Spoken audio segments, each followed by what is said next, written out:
All right, welcome back, beautiful people. All the subscribers, all 7,008 of you who have subscribed to I Am Sure Sports. Again, we're absolutely grateful for your kind support. This video is powered by Tricknick and also by Prestige Finance, lending a helping hand when you need it the most. As usual, we ask you to hit the like button, subscribe, and share the content, right? So that others may know what we are doing and be a part of this fantastic platform. All right, we want to talk a little bit of football as Jamaica get ready to tackle Venezuela in their final game of the Copa America. Unfortunately, they will not be able to continue in the competition as they lost their two opening games. And I'd say in what I call most unfortunate circumstances. Again, from the initial point, I told her that something was wrong with that VAR decision. It has been clear now from the audio again that it is clear that something untoward took place where the referee was concerned and how both decisions were made. That is the past.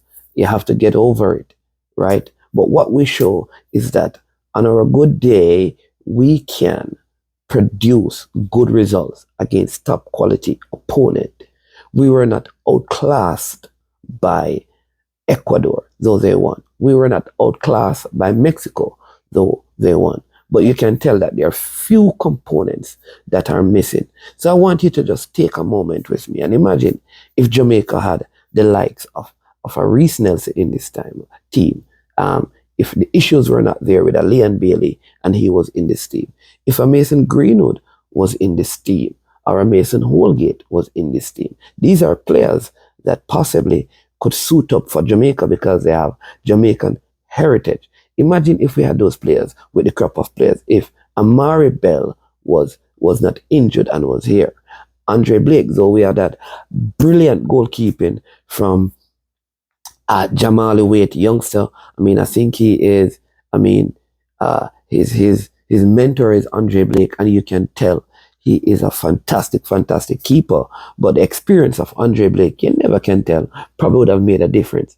But even with missing or not having some of our more senior players, look at the result that this team. You had like a Corey Burke who was out injured, not in this team, a Daniel Johnson. So there's other players out there who possibly, if in this team, could have made a difference, all right? And players who can join as we prepare to qualify for the World Cup. It does say that this crop of Jamaican players can not only qualify for a World Cup, but the possibility exists that depending on the group that they are in, they could come out of that group, especially because the competition is in CONCACAF. And yeah, we do well in our region when it comes on to football. Now, I understand that these two defeats may affect our ranking, but I tell you what, a win against Venezuela could also help in lifting us in the ranking, giving us opportunities to play quality opponents going ahead. Am I disappointed? Yes. When the team doesn't progress in a competition, there is disappointment. There is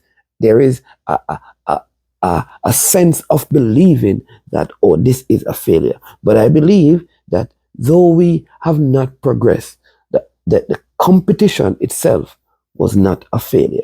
We have seen a Mikel Antonio playing with such zeal and zest. And we saw that, right?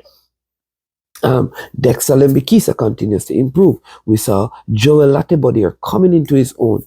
Casey Palmer really coming into his own. We have seen this. We have seen a young Kaheem Dixon being utilized by the coach, coming on, making a difference. Again, a Jamali Waite who stood out in this game. We see the difference that Ethan Pinnock can make in the Jamaican defensive setup. So all in all, I think this competition has had some benefit to the team as they look to Nations League and the World Cup qualifiers in 2025 as those continue. But let's talk about the matter at hand, Venezuela. No, I think, listen, we have nothing to lose. Nothing to lose. We lose by 3, it don't make a difference. We lose by 1, it don't make a difference. We tie the game, don't make a difference. We win, don't make a difference. So guess what? From the beginning, we're going to win to the end. This is it. This is it. Like full attack, get in the goals, attack, attack, attack. Be offensive minded. Be organized but offensive minded. Don't allow the Venezuelans to get in your head. You watch the Brazil game against Paraguay. These South American teams will have a way of trying to play the mental game. We must be focused mentally. Understand as well that the officials, I don't know, the officials allow a lot. It's just the way that South American football is played. So the little nudges and the little bounces, they're not going to blow for that. They're not going to whistle. They're not going to blow for those things. So we must continue and keep our heads, keep our heads, keep our heads, keep our heads. I believe that Jamaica will get the victory against Venezuela. I believe that we will put on a stellar performance and we will leave here with 3 points. I believe that. Again, like I said, in our previous game against Ecuador, we created history. It was the first goal that we have ever scored in a Copa America tournament. This is the 3rd time that we have been invited or involved in the tournament. Congratulations to Mikel Antonio, Jamaica, so far, Jamaica's sole goal scorer in the Copa America.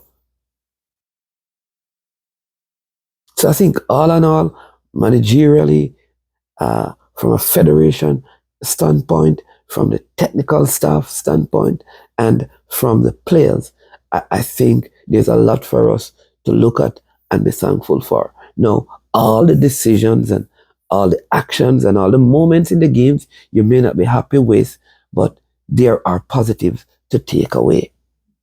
They are positive to take away. So, listen, big up yourself. Big up yourself. Again, I want to encourage you to hit the like button. I want to encourage you to subscribe.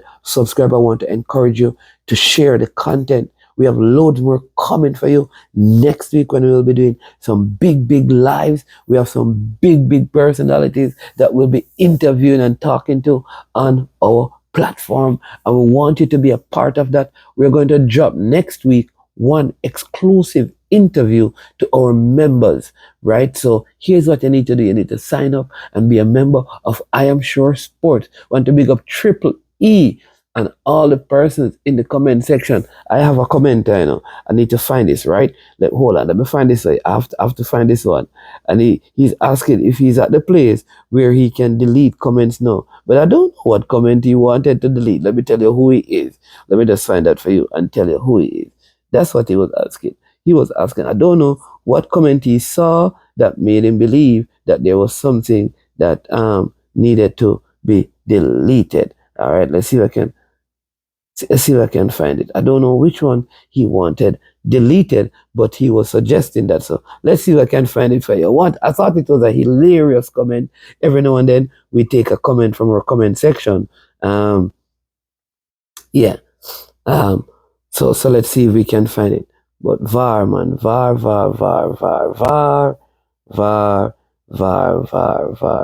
I'm not seeing it. Yes, this is vibing for you one. Says, am I at a place where comments get deleted? Not sure what he means by that. But the Sports Perspective TV says, blatant robbery, man. Ecuador is a top team in CONMEBOL, so they tried very hard to give them the best chance of advancing from the group. Boy, Mario Russell says that ref should be banned. It is clear. Hold on. He says it is clear robbery if ball hit Greg on his shoulder and it's a hands. The one is way more clear and obvious, right? Good effort. I think this is Leroy Diaz says, good effort, Jamaica. Keep improving and supporters keep supporting. It makes a difference. It is my opinion that some of these Spanish-speaking officials with biases against non-Spanish-speaking teams. There was a conversation between the ref and the Ecuadorian player involved in possible penalty situation just before he went to the sideline monitor. I wonder what was said. Listen, big up on yourself. Big up. I am management. This is I am sure sports. And as usual, when it gets to this point of the show, we get up close and personal and say, we are over and we are OUT.